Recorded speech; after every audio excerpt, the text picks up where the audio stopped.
All right, hello mythology students. I'm making this recording for you today so you can learn a little bit more about the underworld and the afterlife in Greek mythology and prepare for your test. So here we go, the underworld. In ancient Greece, caves like this were seen as entrances to the underworld. This particular one is at a place called Eleusis, where there was an actual cult to worship the god Hades. And if you gave them donations, they claimed they would give you the secrets of the afterlife and make sure you got into the good place, as our modern TV series calls it. And these were called mystery cults, and the cult of Eleusis was probably the most famous. All right, learning target, we're focusing on settings and characters associated with the underworld. And you can take notes if you wish. As the screen says, it might help you and be able to describe the different people and places that the Greeks believed were down there and why. Moving on. All right, so the Greeks had a thing about rivers. They thought rivers went to the underworld and the underworld would be full of them. And this makes sense because many rivers do go into underground caves. The river Styx was the river of hatred and also unbreakable oaths or promises. If a god or goddess would swear by the river Styx, even they could not break their word. It would be impossible. Much stronger than the old pinky promise was swearing by the river Styx. The river Acheron, the river of woe or sadness, is an actual river in Greece that they believed was sort of the main gate. And the photo there is the real-life river Acheron today. Cocytus, lamentation, which literally means crying out loud. Phlegethon, the river of fire, led to the deepest level known as Tartarus. And Lethe, I always forget that one. Oh yeah, forgetfulness. There you go. You would bathe in the river Lethe in order to forget your human life. You needed to do that because otherwise you might try to get out, come back, and haunt people. Their term for ghosts, they called them the restless dead, and they would even make little almost like voodoo dolls to pray to these ghosts and haunt their neighbors or their rivals or their enemies and have bad things happen. So that's why you wanted to bathe in the river of Lethe, so you didn't come back out or didn't want to come back out.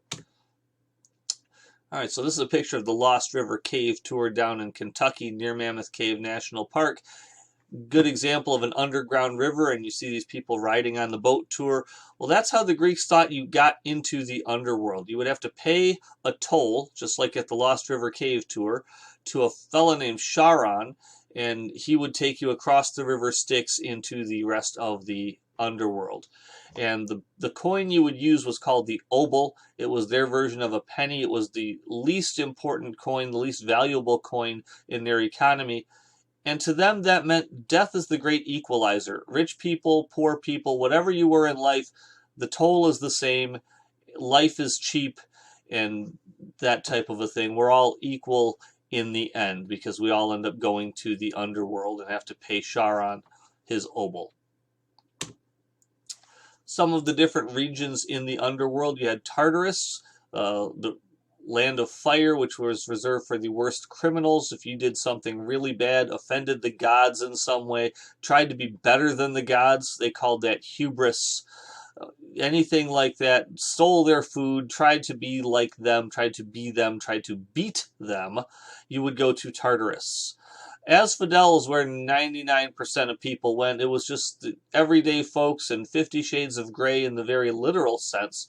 The ground was gray, the trees were gray, the air was gray, you were gray. It was cool, it was misty, it was relaxing, and you just kind of zoned out forever. Just kind of wandered.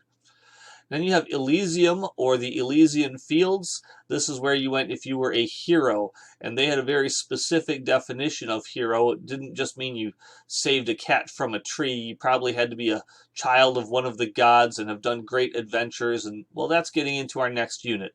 But let's just say Elysium is where Marvel's Avengers would end up. If you're not one of the Avengers, you're probably not on that level. And if you were a really great hero, you might get to repeat your human life. And if you manage to live a heroic life 3 times or so, you could go to the specialist place, most special place, sorry for the grammar slip, the most special place in the underworld within the Elysian Fields. You had the Isles of the Blessed. All right, some famous people you might encounter in the underworld, characters in the Greek myths. Hades was Lord of the Dead. He was not evil. He was not the cause of death. He just ran the whole place. All right, and then you have his wife Persephone. She had been kidnapped by Hades, formerly the goddess of springtime, comes down to the underworld once a year to hang out with her hubby and help him rule. Charon was the boatman who would take you across the river Styx to get into the underworld. Cerberus, the three-headed dog, we'll get to in a minute, along with the judges.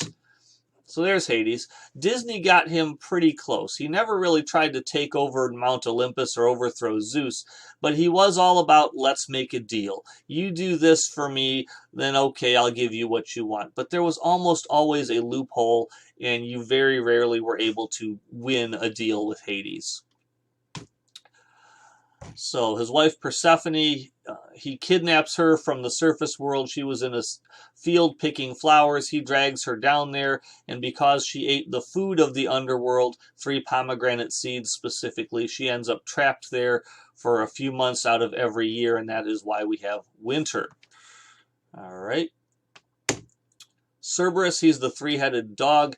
Makes sure the dead souls stay in the underworld and the living souls don't come down there when they're not supposed to. All right, that's pretty much his only purpose. And the 3 judges. Once you got across the river Styx, you would meet with Rhadamanthus, Minos, and Iacchos, and depending on what part of the world you were from, you would go to whichever one of the judges represented that part of your world.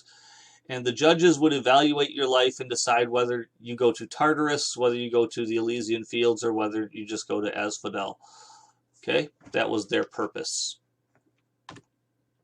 And then you have some famous prisoners. We didn't cover these guys in depth, but if you really did something horrible in the underworld, you got a special punishment. Sisyphus tried to cheat death by not having a proper funeral, tried to get back out on purpose, and his punishment, he had to forever push this large boulder up a mountain every day, and as soon as he would get to the top, the boulder would roll down the other side, and he would have to start over for all eternity. The 49 Danaids, they horribly killed their husbands, and so they were cursed. They had a punishment in the underworld. They had to bring water from the river Styx and fill up this huge basin, but the cups or the containers that they had to bring the water with were full of holes, and so they would never actually be able to get it done. Tantalus tried to steal the food of the gods, this ambrosia, so he was punished in the underworld as well. He had to stand in a pool of water, but every time he reached down for a drink, the water would drain out, so he was forever thirsty. And over his head was the branch of a tree with some fruit, but if he reached up for the fruit, it would just yank the branch up out of his reach, and he could never eat or drink. We get our word tantalizing from his name. Ixion tried to have an affair with Hera, the queen of the gods. He got attached to a spinning wheel of fire forever, and that there's a reference to him at the end of the Moby Dick that you read last year, and we'll talk about the other guys later if you are interested. But that's pretty much the lowdown on the Greek underworld and afterlife, and covers what you need to know for your midterm test. Have a great day.